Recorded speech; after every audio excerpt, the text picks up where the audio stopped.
All right. Hello and welcome to the OnStage Colorado podcast. I'm Alex Miller and I'm here once again with arts reporter Toni Tresca. Hey, Toni. Hey, Alex.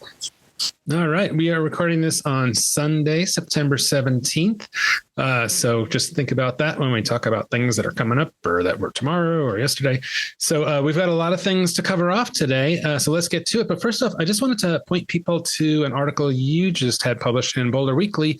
So the fall arts preview, which has a ton of theater stuff in it. You know, we covered a lot of this on our podcast a couple of weeks ago as you were writing it. But just a reminder for people, if you kind of want a great guide to all the stuff that's going on this fall, to pick up a copy if you're in the Boulder area, or check it out online at boulderweekly.com. Thanks, Alex. Yeah, that was a fun piece to put together. It's all the shows in Boulder County from when it was published on this Thursday through the end of this year in a calendar format, along with kind of a little narrative about how the season developed, and a couple of cool shows, including BETC's Cold Country, Modus Theater's Falls Preview, and then also CU presents a production of Working, a musical, which I'm pretty excited about. So yeah, definitely go check that one out. Were you amazed at how much stuff is going on in the Boulder area this fall? Or I was actually,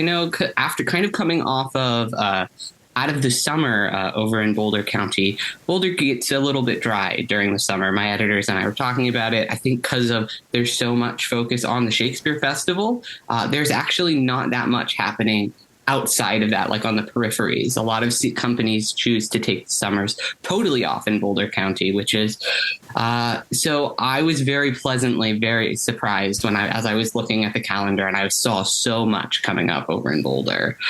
Yeah, that's great. Well, it's like that's the population of Boulder expands greatly in the fall. So it kind of makes sense, I guess. So I noticed that you are wearing your University of Colorado shirt after the big win last night. Heck yeah, go Buffs! I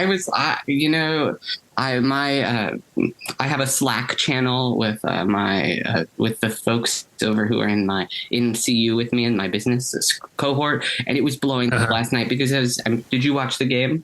I didn't. I watched like a little bit of it, but obviously it went on really long, and then it got spoiled for me this morning. By Jared Polis of all people. I was looking through Facebook and he posted. but I TiVoed it, so I might watch a little bit of it later. It was an intense game. So we're talking about the CSU Colorado game that happened yesterday. It was tight for most of the game. CSU was up at half, and then obviously, Coach Prime came in and clutch in that final inning. So I'm definitely feeling happy. It was tight in the business chat throughout, particularly at the half. We were all like feeling the best. That's great. Okay, this is not a sports podcast, so we'll leave that to one of those. But anyway, congrats to the Buffs, and also CSU put up a great fight apparently. So I'm a Buff, but I also have plenty of admiration for CSU. So also later in the pod, I have an interview with Rich Crowden, who's the new executive producer at the Aurora Fox. It's a great interview, and really he's had an amazing career in theater. Seems like a great pick to lead that program out of, as we've mentioned in the past, they kind of had a bumpy last year or two since Helen Murray left. And he's got the season kind of already baked. So he's not picking, the 2024 season, and their season runs through the calendar year. So we won't see what Rich's, picks will be until 2025. But he's excited about this season. So we'll see what he does. And it's a great interview. So stick around for that one. And then, so the one thing that I know we wanted to talk about is this ridiculous story about Lauren Boebert at the Denver Center. So, this has obviously it's in the New York Times, it's everywhere. And it's so weird to see video of the seat that I've probably sat in at, the Buell. And so there's a lot of stuff to unpack here. And it's not obviously the details are a little sordid as boorish behavior in theater goes. They were sort of groping each other. She had his hand between his legs. He was touching her boobs, and they were vaping and just being obnoxious. They were probably drunk, I would have to imagine. But I would imagine that would be the only context that I would imagine individuals would find it appropriate to offer to buy alcohol for the pregnant woman behind them in the theater, and then proceed to yell at them. I think, I don't know, I would hope they were clearly smoking something in those vapes that was caught on footage and released to the public. So this incident happened last Sunday, so a week ago to this day, September 10th. It was over at the Buell, and it happened all throughout Act 1. This behavior was happening. She was also hooping, hollering, dancing in her seat, taking photos of the performance, everything, videoing, like every single thing that went wrong, that would go wrong. And so at Act 1, she kind of, according to an incident report that I received from from representatives over at the DCPA, they sent over one of their directors to kind of chat with them and just be like, hey, we have received a lot of complaints about you, that you have been singing, vaping, cell phone usage, and not being respectful to your neighbors. And they were informed that if there was another issue, they would be asked to leave. The report indicates that the patrons were then argumentative, saying that they were in concert with everyone around them, to which the DCPA representatives and staff informed them it was a group experience and they would be asked to leave if they continued. And then, as we see in the footage, about 5 minutes into Act 1, the names redacted, which because the DCPA obviously, for privacy purposes, doesn't disclose any patron information. But as for video, as the video discloses, it's not hard to draw the connection to whom these individuals are. So about 5 minutes into Act 2, names redacted, gets radioed. So there's been another complaint about these patrons, and at the time they were recording the show. So the security manager is informed. It tells the patrons that they're asked to leave, and starts taking them out. And then as they're kind of getting out, the patrons get kind of aggressive. They say things like, direct quote, "Do you know who I am? I am on the board. God. I will be contacting the mayor." And to which they then got escorted out the door by security. And they stayed around the property for a few minutes, but they did eventually vacate the space. So it's really unbelievable. And it's you have to wonder, it's like, has Lauren Boebert ever been to the theater before? She's like, well, this is what we do with the tractor pulls out and rifle. I don't know. But anyway, I was a little surprised that the video appeared, but I guess, they were contesting the details. So I guess the DCPA or Denver venues or whatever it's called felt compelled to release the video to say, we weren't kidding. Yeah, I'm not sure how it happened. The folks over at the Denver Center and the arts and venues through the city didn't really they kind of declined to comment much on the situation and how exactly the video got released. But it did get released. That much is true, because like you had mentioned, Boebert and her team had put out initially a tweet, or an X, I guess. I don't know what to call it anymore. The hell of it. I just ignore it.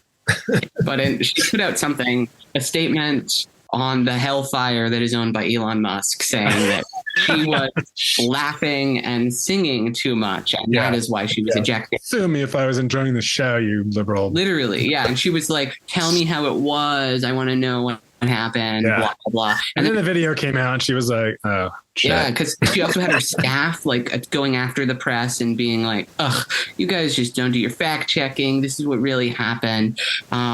And obviously, this was being countered by statements being put out by the DCPA where they're like where they're listing their prohibited items list, which clearly prohibits the vaping in the facilities and also the groping of each other. And being respectful. Is groping specifically called out as a prohibited activity? Which the groping? Groping? No, I'd say to be respectful, and there's kind of like not keeping your hands to yourself. So I guess not literally. There's no groping. I guess I exaggerated there, but okay. You haven't seen the no groping sign there at the Buell. Maybe after this incident, they're gonna have to put one up. Yeah. Well, and, it's hard not to, whatever you think of Lauren Boebert, I have a pretty dim view of her skills as a legislator, but she has asked for this. She has done everything possible to raise her public profile and to make lots of noise. And so when something like this happens, you are going to have to expect that it's going to come back at you. Yeah. She may not have known there was I didn't know there were cameras in the Buell. I mean, I guess there's cameras everywhere these days, but I was like, whoa, I didn't know we were always being filmed. Yeah. Somebody else said that to me too. They were like, whoa, I think the other like sub story of this all is like, wow, isn't it crazy that even in the theater we're like, the cameras are there. Big Brother is watching. Yeah. So, I mean, I would have to assume most of it is just, not ever even looked at unless there's an incident of some sort. But maybe there's people watching it live to make sure there's no groping or vaping or other things happening, because there's plenty of ushers around too. But sure. Yeah. Anyway, so you reached out. Did you? So you got the list of like, I mean, it's not easy to get kicked out of a theater. I mean, you really got to go out of your way, right? Yeah. And it seemed it really was because of the again, the DCPA and Arts and Venues declined to comment directly on the incident itself, deferring to the incident report. And it seemed like it was really because of the multiple repeated complaints against them that was the action. And obviously, the DCPA attached that prohibited behavior and items list, which also indicates they had brought in some things that, and at the top of that, it says that when you buy a ticket, you consent. You have to adhere to all of these, whether you know them or not. So, like, I mean, it's the rules of the land. They were violating them. People were complaining and mad. And then on the way out, they made a scene too. And I think that's why. On the way, they say like Boebert is like, I'm on the board, which they did. They did decline. They did send the DCPA's board list over. They didn't. Well, not commenting directly. This is public information. She is not on the DCPA's board. I'm stunned. And the mayor also. She had said the mayor would be in touch. They have not heard from the mayor. Right. So. But the sense of entitlement is appalling. Yeah. I was saying, like you said, they did just about everything except wear like, maybe one of those beer hats where you've got like two beers and straws and like really tall or something. That would have been a nice touch. But anyway, so, the other thing is like, it's just, it really like that whole section of the theater must have just had their direction focused away from the show that they're trying to watch. And all this stuff is just like, God, just cut it out, I haven't, I've heard different people talk about, nothing quite that egregious, but, people doing this, that, and the other thing in the theater. I haven't had too much experience with that. I mean, the one, when people are kind of talking behind you or whispering about, that kind of thing is probably the worst, that I usually encounter. What's the worst boorish behavior you've encountered in the theater? I would definitely say, and I think this is most common because I see a lot of musicals. People sing. People do like choose. They sing along to the musical. I think they're like, I know this song, and they just instinctually start. I don't think they mean anything by it because it's usually like if you say something. My experience has been like a lot of times people just be like, oh, I'm so sorry, and they'll stop or something. Yeah. I've had to remind my wife a few times. Yeah. See, okay. So I don't think people mean anything by it, but it is certainly a little. That is a behavior that I came to hear the professionals saying, not the person next to me.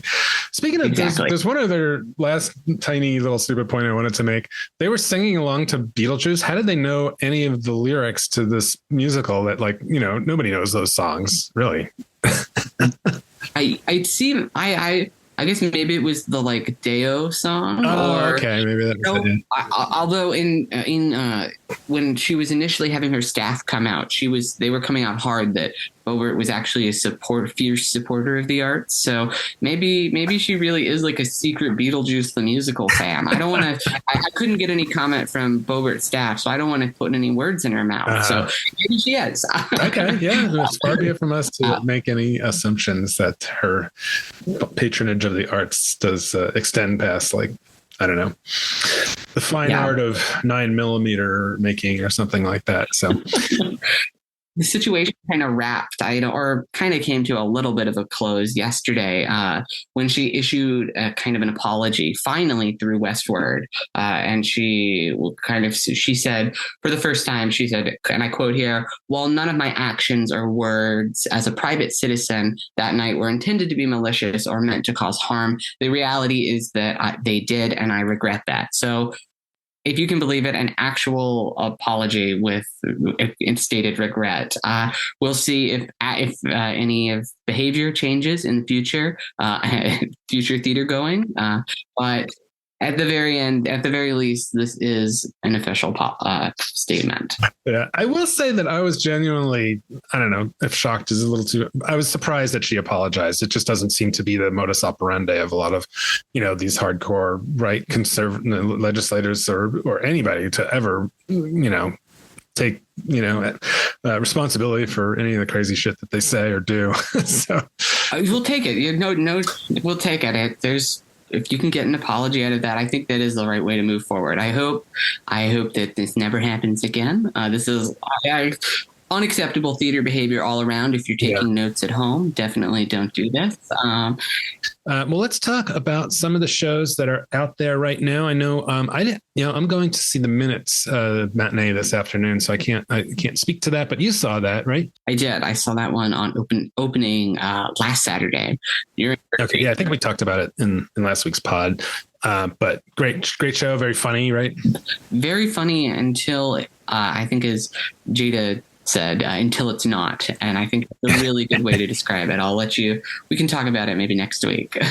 Yeah.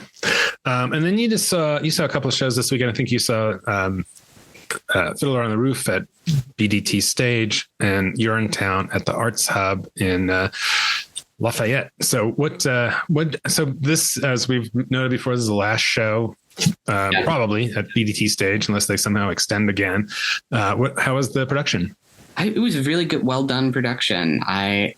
Kenny Moten directs over there.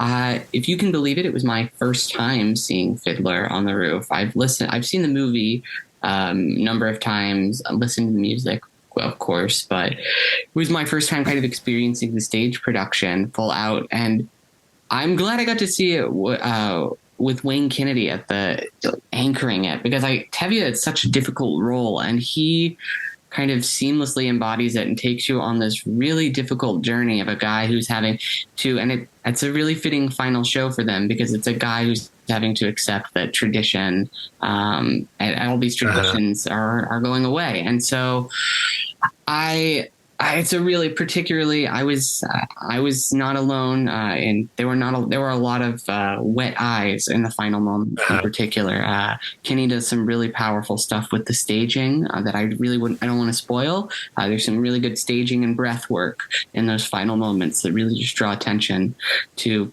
kind of how special this whole situation, the musical, as well as just the whole experience and vibe that is BDT. Right. Yeah, that's an interesting the parallel between what happens in the show. They're getting sort of kicked out of their home, kind of like the way BDT stages by the evil developers or whoever they are. So that's great. And then what about Urinetown at the Arts Hub? This is, as we've noted in the past pod, this was their first big musical or even adult, because they've been doing a lot of kid stuff. So this is like their first adult production. How'd it go? I was there opening night, and it was a rowdy crowd. I was first of all very impressed with like the number of folks who were there on opening night for this. As Claire says in your interview, she said it to me when I was there. This is community theater. These are not professional actors. These are not professional. It's not a professional team, but I would really say that that doesn't show. Like they came out there. They're using You're in Town is the story of 2001 musical about when you put a tax on peeing, what happens to society and the consequences of that. It's a really funny musical. It's got really witty songs, and the cast just kind of knocked it out of the park. It's really zanily directed for the space. They lean into kind of the limitations of it. They've got these funny cardboard prop things. It's very physically blocked. The choreography is really well done with like nods to a whole bunch of different musicals throughout. And all in all, the cast is just like the cast and the direction, I think, just really are what make it for a really memorable night. The crowd was hooping and hollering the whole time. And I don't know. Great. It was a fun time it was a really fun time at the theater. The Arts Hub did a really nice job with the production. All right. Well, I know our reviewer, Eric Fitzgerald, is going to be, if he hasn't seen it, he's going to see it. So we'll have a review of that. Nice. And also, we just posted a review of Seussical from Performance Now, which is performing at Lakewood Cultural Art Center or Lakewood Art Center. And he thought that was great too. It's really kind of a family musical, but he thought it was a lot of fun. Anything else you've seen since we last spoke? No, not, I guess. Oh, actually I did. I had said on the podcast last time that I was on my way to go see Ideation over at Wheat Ridge Theater Company. So they're another community theater group over in Wheat Ridge. And I did end up seeing it. Small cast, one act, very well done. A little bit heady for me. It was I'm currently, as I said at the top, I'm in an MBA program, and it is about consultants debating the nitty gritty of a very detailed problem. And so it was not exactly the escape from my classes that I love to turn to the theater from, but it was very well done. And it's kind of this really dark,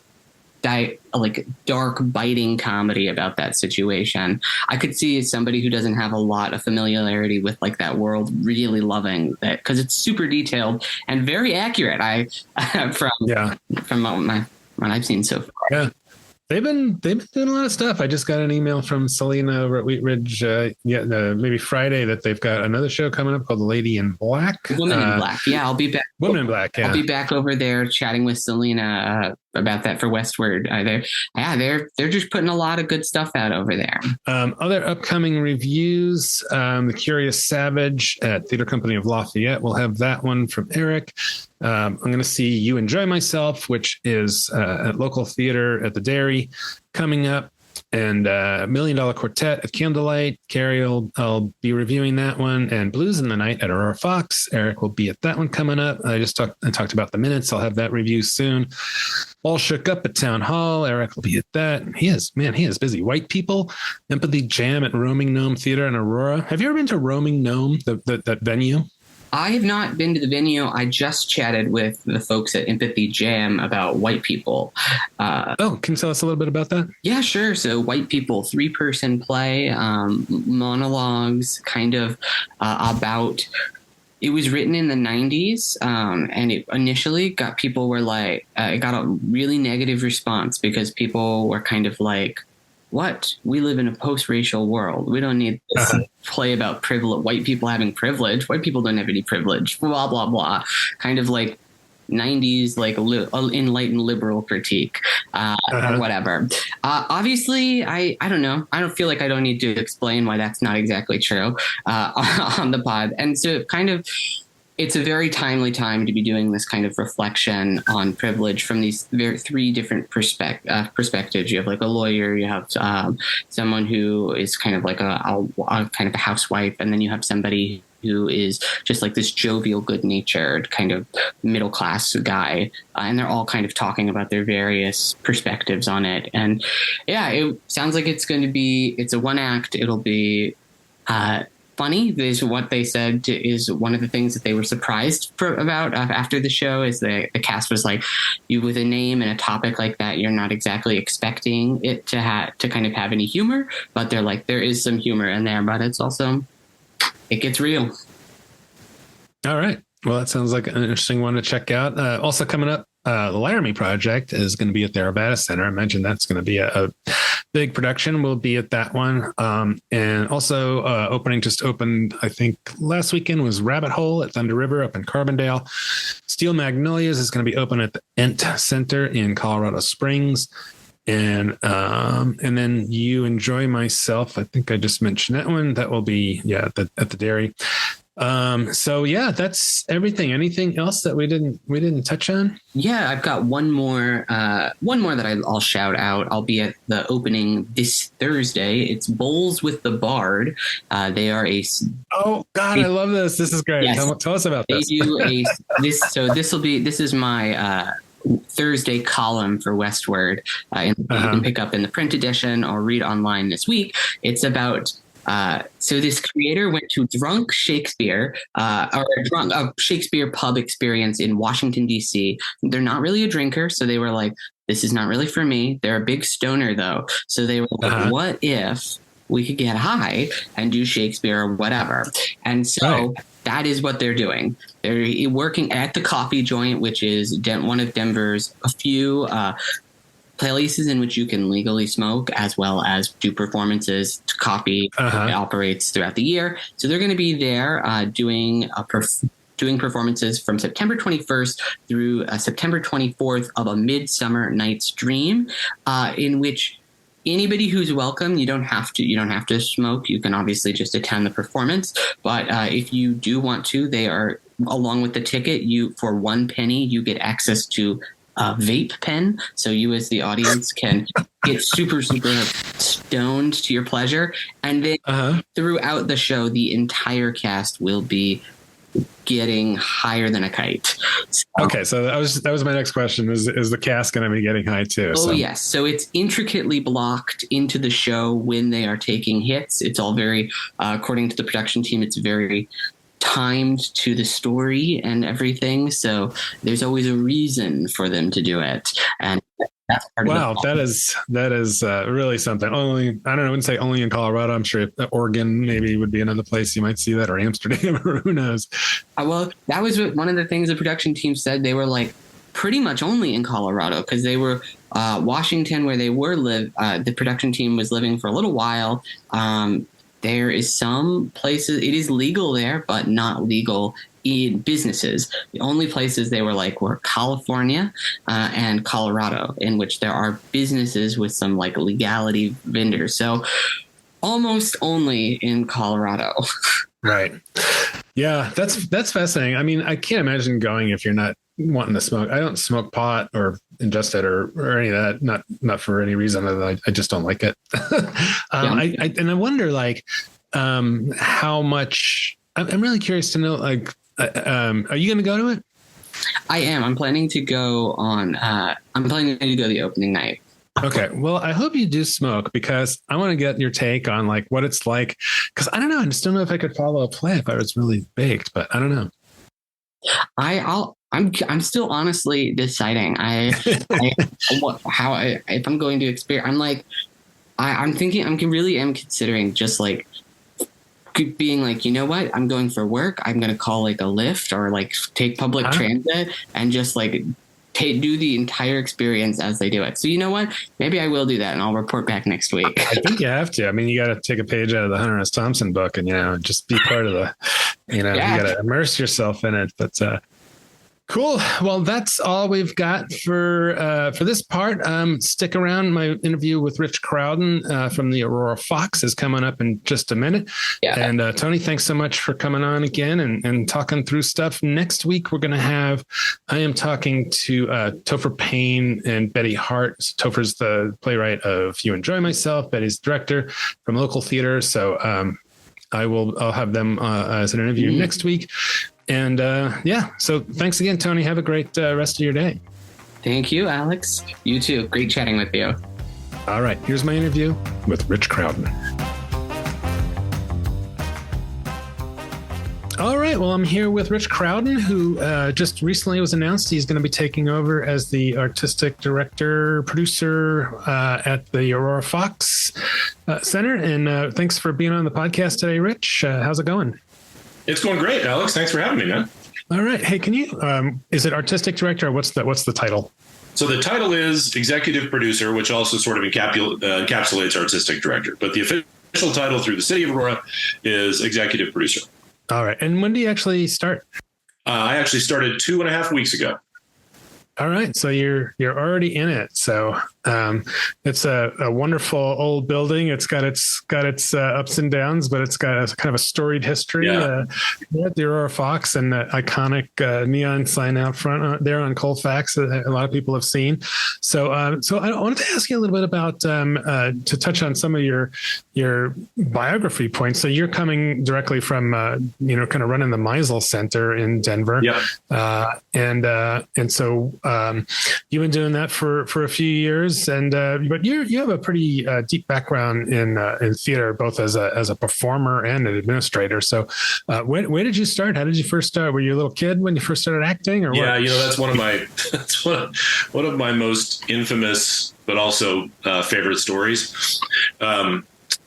I was a pretty shy kid, and but I used to love to sing, and so I'd go out in my backyard. I grew up in Brooklyn, in New York, and then we moved to Colorado when I was a kid. And but I used to go out in my backyard and get on the swing set and just sing at the top of my lungs. I remember, it never occurred to me that anybody would hear it. I was like 7, so I would just go outside. And I remember, I'm dating myself, but I feel like you might get this too. You remember those old Aqua Velva commercials from the 70s where it was like, there's something about an Aqua Velva man. Yeah, was that one of your hits back then? Right. That was one of my big hits. And I remember that because it was while singing that the next door neighbor came out of his back door and said, "Hey, that sounds great." And, he was very nice, but I was so embarrassed by it that because again, it just never dawned on me that anybody would ever hear anything that I did. And so I just stopped, and I was just really embarrassed and didn't do anything for a long, long time. And then I got to be in 7th grade. This is Grand Junction. And I got in 1982 or 83. And I got to be a 7th grader at East Junior High School. And, let's just say that I was in a period of my life where I was not exactly using my powers for good. So I was regularly invited to spend some quality time with the assistant principal after school in the detention office. And one day I was coming out of there and I was walking down the hallway, and I walked past the cafeteria / multi-purpose / stage. You remember those schools in the 60s, everything was crammed into one space. And I heard singing from inside. And I looked to my left, and there was a sign on the door that said, "Auditions today for You're a Good Man, Charlie Brown."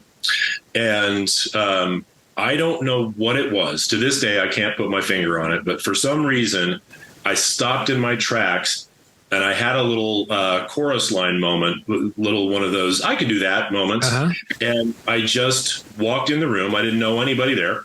And the drama teacher was there, and you had like a 9th grader on the piano playing songs from that show. And he said, what's your name? And I said, well, my name's Rich. And he said, well, here's some music, and listen to, kids are learning this song. It was Happiness from that song, from that show. And he said, and then we'll just have you sing in a couple minutes. So it instantly became just insanely nervous, but I was there, right? Mm-hmm. There was no going back. And so, cause I'm also very stubborn, first generation Irish kid. Right. So I was like, well, I'm here now. I'm sticking around. And so it became my turn to sing this little chunk of that song for a solo. And I'll never remember, Bob Schwartz was the teacher's name, and he was a great guy. And he just stopped and he said, "Where the hell have you been with that voice?" And I said, "I don't know. I had no idea." So and I got cast as Schroeder in that show. And from that moment on, I just always knew that was going to be a big part of my life. And, when I was leaving high school, I didn't have any plans particularly to go into this. Matter of fact, I had tried to enlist in the Army.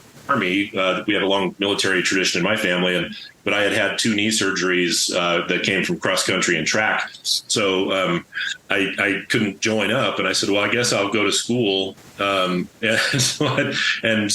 And then coming out of undergraduate with a degree in music theater, I said, well, I don't know what else to do. I've been in school my entire life. I'll look for grad school. And I was lucky enough to get into the Ohio University School of Theater's directing program, where I got my MFA.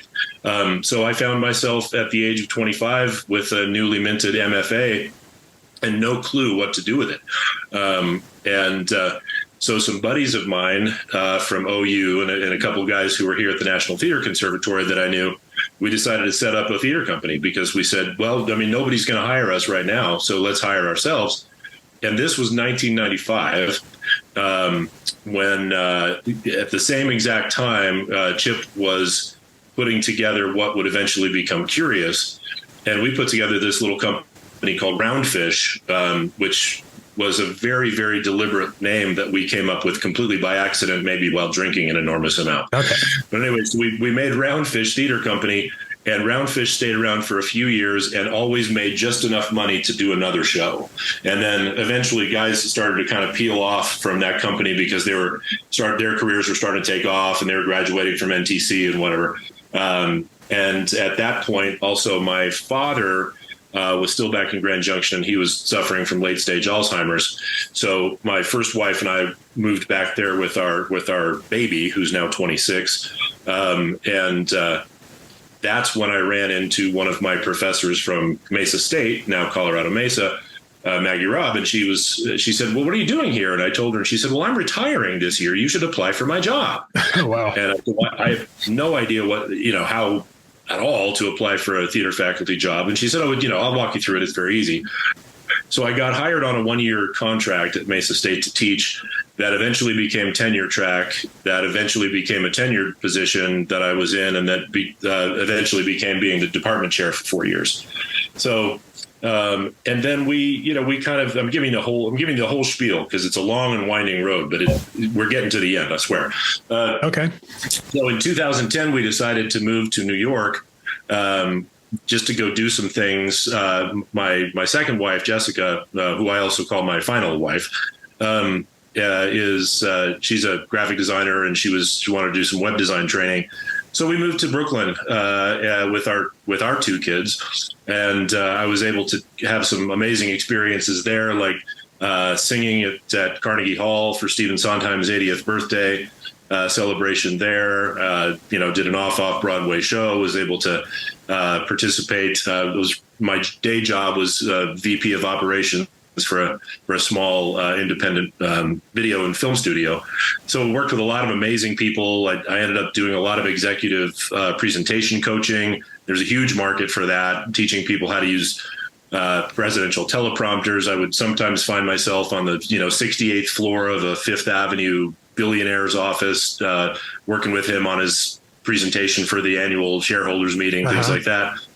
And then we came back to Denver for a spell.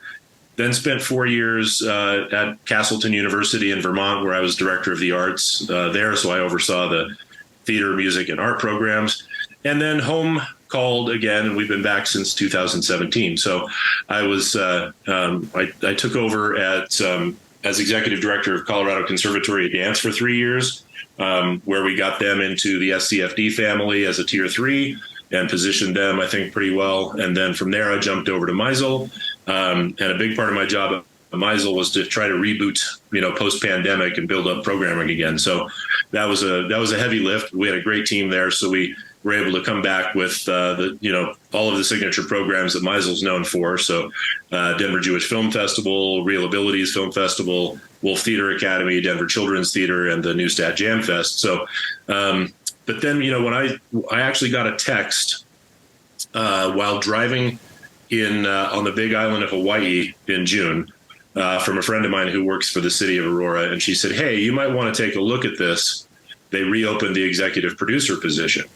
And so I immediately, jumped into that because, as you said, the Fox is such a fantastic historic landmark building. It's got such a great, such a great story of its own. The work there, I've seen a million shows at the Fox, but never had a chance to work there. And so, fortunately, through the interview process, I guess somebody liked what I had to say or what I had to offer, and so I found myself there 2.5 weeks ago, the new fresh guy on the block.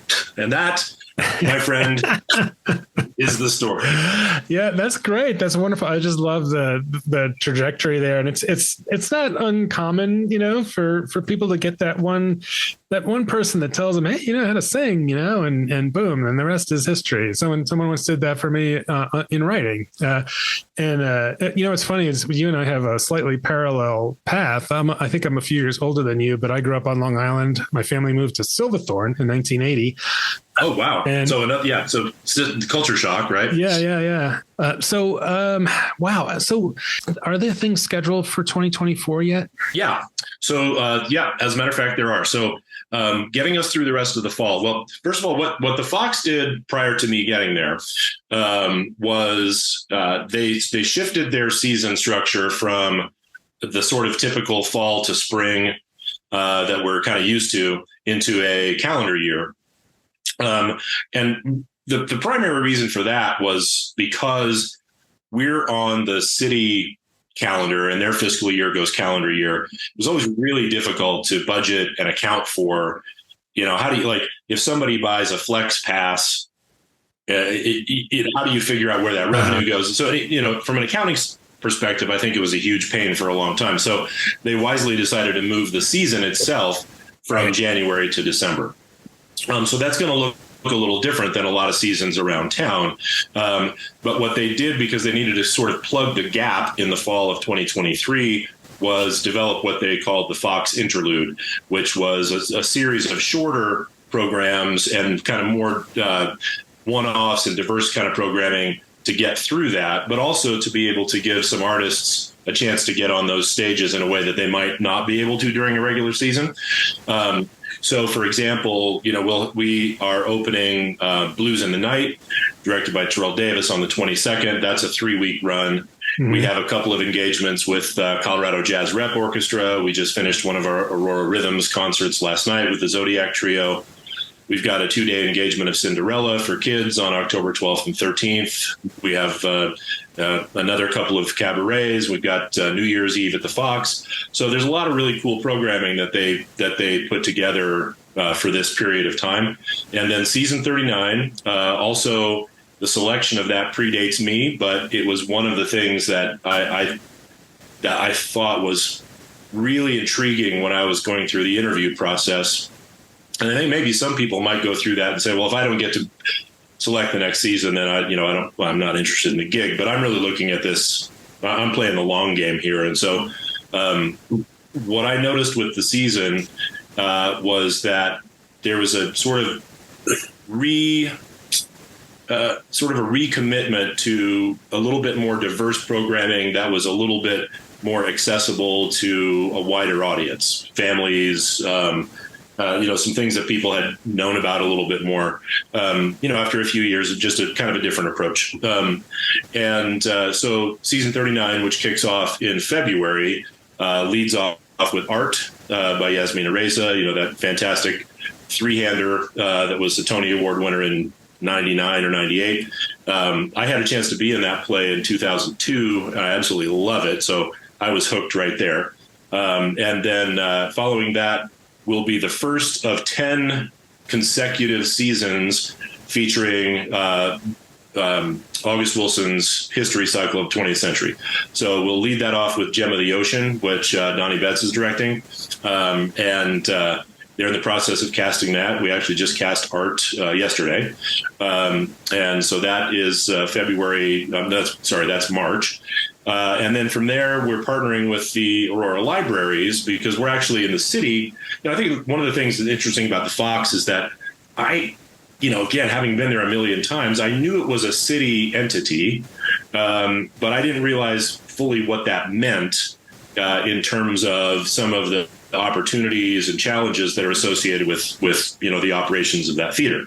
But one of the great opportunities is that we are part of the City of Aurora's Library and Cultural Services Division. And so as such, we have a lot of opportunities to partner with the libraries, also with the Aurora History Museum folks, historic preservation folks, to try to think of some new things. And so one of the things that they did for season 39 was think about partnering with the libraries on a literacy program around Percy Jackson and the Lightning Thief, which is also a musical, a small cast musical. So that'll follow Gem of the Ocean. And then after that, we'll have a chunk of time where we're going to kind of figure out what to do over the summer. We really want to bring back some more kids programs and for youth and teens, and think about what that looks like over the summer. But then we move to the fourth show, which is Around the World in 80 Days. Again, which is a small cast. 5 actors play all of the roles, including Phineas Fogg, which I think the script is tremendous. It's going to be one of those things where you just go marvel at these people playing, 6, 8 roles apiece. And then keeping in that theme of things, then we end the year for the holidays with Ebenezer Scrooge's big Aurora holiday party, which is a very, very funny send-up. Again, done with only a few actors. I think it's a cast of 5. Only a few actors playing all of the roles, not very well. So that's going to be a lot of fun too. So so season 39 is all set. We have staffed most of the design and directorial teams for that. Like I said, we've cast art. We'll have a cast for Gem of the Ocean here before too long. And then we'll start looking at season 40 for 2025, probably pretty much the beginning of the year. And then that's where I come in and we'll start to have some conversations about what we want to do in 2025. And some of those conversations are, do we want to stick with a 5-show season? Do we want to think about trying to cram in a 6th show? Do we want to vary the runs of things given, the audience potential? Do we want to, what is the space for how the studio, our separate 75-seat studio theater, where does that fit in? Do we want to diversify our programming? I'm really interested in, one of the things I did at Meisel was start a comedy program and taught a stand-up comedy class. And so I think, my overall feeling about the place, and this is a point that I made over and over again to the different groups of stakeholders that I met through the interview process, was I really think that the Fox has just absolutely enormous and untapped potential in a lot of ways. And one of those ways is to be a gathering place for the community. And by the community, I really mean the community at large. I think, one of the things that I love about the Denver theater community, that I've always loved ever since way back in the day when we were kind of first starting some of those, we called them off-regional theaters. Like Roundfish and Curious, we call them off-regional. And so it's always been a very close-knit community. Everybody knows everybody. People get a chance to work in a lot of places. I think that's great. The challenge there is that sometimes that breeds a little bit of insularity in as much as we do such a great job of telling each other about our shows that sometimes we need to do a better job of telling everybody else about our shows. So, I think by part of the way that you do that is by what you program, what you select. So we're going to be looking at those kind of things. I think there is room for comedy. I think there's more room for concerts, smaller film festivals, events that are free to the community that people can come into.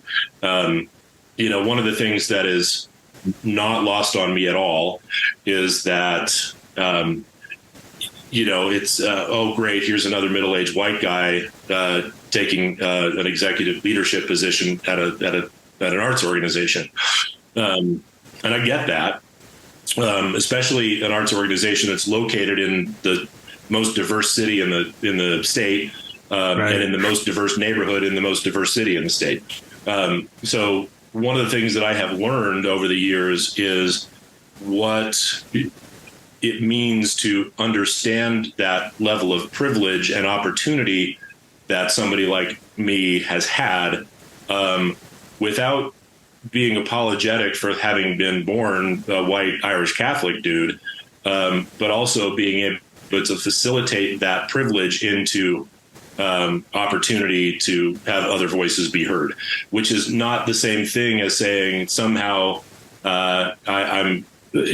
it's my job to patronize people and engage in tokenism and say, well, here's hey, Black community, here's a show for you. It's not about that. It's about bringing people into the mix during the decision-making process and figuring out what sort of things we want to do for our community, how we define that community, how we welcome people in. There's an enormous immigrant population right around that theater.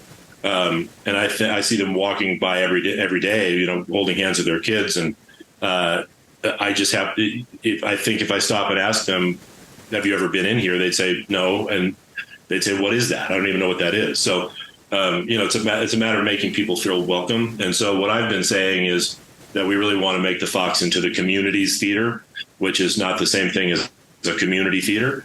It really is a place. And I also believe pretty deeply in civic and civil engagement. And I think it's a place where people can come, have great conversations, be challenged, be uplifted, be infuriated, whatever, but engage in really civil conversation around that. And I think we need more of that in the world right now. So those are some of the kind of big things as we're looking towards 2025. All right. Well, you're an easy interview, Rich. You've answered every question I might have had. It's that Blarney Stone thing again, Miller. I guess, yeah. In the journalism world, we call you a quote machine. Just press play. So well, that's great. Yeah, and I knew Helen Murray pretty well, and I think she kind of talked about a lot of the same thing with trying to serve that diverse community in Aurora, and it was something that she really felt passionate about, and I think she did some really nice programming and around that. But yeah, it's great to hear that you've got that so front and center in your mind, and you've got a little bit of a, you're going to be plenty busy, but at least you don't have to program a whole new season that's kind of mapped out for you, so you can take some time to really, get in there and start thinking about the big, and I really look forward to seeing what the big 4-0 is going to be, because that's going to be a signature, the 40th season in 2025, and that'll be all yours. So yeah, that's where I get to start taking all the blame and won't take any other credit, but that's fine. That's the nature of the beast. But it's funny because as of right now, I'm not scheduled to direct anything, or be in anything next year. May that happen? Who knows? Possibly. At this point, no. And I think people were a little bit concerned that I might be concerned about that. But as you just alluded to, there's a lot to do. And it's not just about getting up to speed with all things Fox, which has been really, really a great experience, because the team at the Fox and the team at the city have just been fantastic. I mean, and that's another reason I wanted to be part of that group, is because I've worked with Jen Orff a number of times, and I just know that team is spectacular, and the city team has been really supportive as well. But there's a lot of work to do to maintain and reboot and build new relationships within the community, in terms of people who live there, people who work there, but also other businesses and organizations, within Aurora and the immediate environment, right? So I've spent a lot of time over the last couple of weeks just reaching out to folks and businesses that have been partners or sponsors or supporters, and just making a connection with them. We've been doing some recon and partnership building over at Stanley Marketplace, which is 4 minutes away from the Fox. On some businesses over there, and so there's a lot to do to be able to get us where we want to go. And, we have a lot of upgrades to the facility and repairs on the facility that we need to be working on. We're working on, you mentioned that signature neon sign. We hope to get that completely redone by spring of 2024. There's some cosmetic stuff in the building. There's always equipment upgrades. We'd love to replace the seats in the main theater. Yeah. Everybody that's ever sat in them said, yes, please do. Yes. So there are a lot of things that I can be working on behind the scenes to just kind of strengthen the fabric of the organization and the team. We've got a great advisory board that I met with for the first time on Monday night. One of the funny things was that my welcome present to the Fox was that, hey, we have our annual fundraising gala in 2 weeks. That was the day that I got there. So we had that on Saturday. And I think that was a great success too. So, it's just, I think the message from all of us at the Fox and on the board and in the city is that, we're really trying to just stabilize, bring the audiences back, offer things that people are really interested in, and then offer plenty of things that people don't know that they're interested in. But I think part of that is just the brand familiarity and the brand comfortability that people have, where they say, you know what, I've never heard of this play that they're doing at the Fox, but we're going to go anyway because they're doing it at the Fox. And I know 3 of the 5 shows that they're doing. Don't know the other 2, but I'm going to buy a season ticket anyway. So, right. Those kind of, I think just those kind of things and having a great customer service experience and all that, that's where I can really help out before I start to, needle everybody with what we're going to do for the season. All right. Well, that's a great lineup of where you've been and what's going on. So Rich Crowden, new executive producer at the Aurora Fox. Thanks so much for talking to us. The Fox Interlude is kind of running now through December, and they're going to have Blues in the Night coming up, Motown's and Jersey's Holiday Hi-Fi, and there's some cabaret things going on, and a New Year's Eve thing at the Fox. There's still plenty going on, and then season 39 with all that stuff that you talked about. Still plenty going on there at the Fox. So best of luck, break legs, and all that to you. And again, thanks for coming on the podcast, Rich. Alex, yeah, and thanks for having me. And we hope to see everybody at the theater. And I also say that if anybody's sitting there with their phone or a pencil right now, my door's always open. They can email me at rcowden, that's RCOWDEN, at auroragov.org with ideas or feedback or anything like that. I will be around the theater a lot, doing curtain speeches and meeting people. So I will be very accessible, and I look forward to the input from our friends out there. All right. Thanks again, Rich. Thanks, Alex.